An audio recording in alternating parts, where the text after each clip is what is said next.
Habari za wakati huu, nataka nizungumze kwa ajili ya hizi klipu na watu wamekuwa wakiwajibu sana wale Wakatoliki walioandamana kwenda kwenye ubalozi wa Vatican.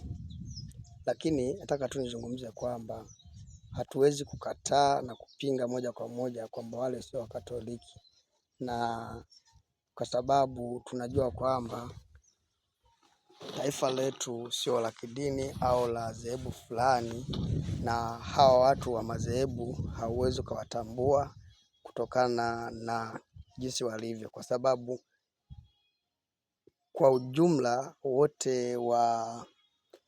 wote wanaotumika katika serikali na wafanyakazi wa serikali wana dini na wana madhehebu yao wanakosali, na hata wanapoharibu na kufanya uovu, huwa hatusemi kwamba hawa sio wa dhehebu letu, kwa sababu kama Wakatoliki wao wanafanya kazi serikalini na madini mbalimbali zinafanya kazi serikalini.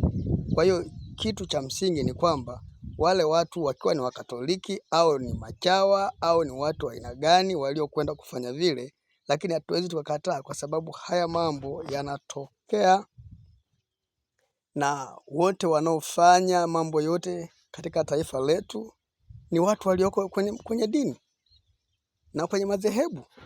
Hakuna mtu anaweza kukataa. Tunaowalaumu wote mafisadi, wapo kwenye wanasali, wana madini yao, na hatuwezi kusema kwa sababu ni mafisadi hawa sio wa dhehebu letu. Kwa hiyo swala ni kwamba hawa watu tusiseme tu kwamba ni wahuni.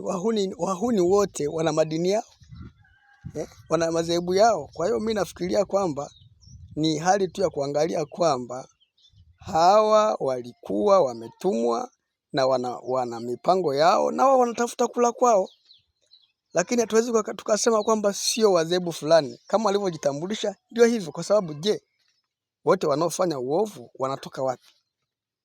Ndani ya dini zetu, ndani ya madhehebu yetu, ndani ya makanisa yetu na majengo yote ya ibada Tanzania, na ndio hawa wote mafisadi, wezi, wauaji wako humo, na hakuna mtu anaweza kusema kwamba huyu sababu ni wa dini hii amefanya hivi sio wa dini yetu na tukamwita muhuni. Hapana.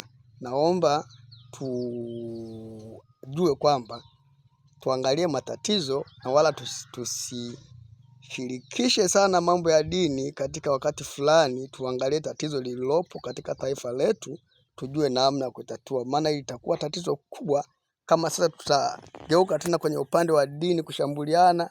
Hasa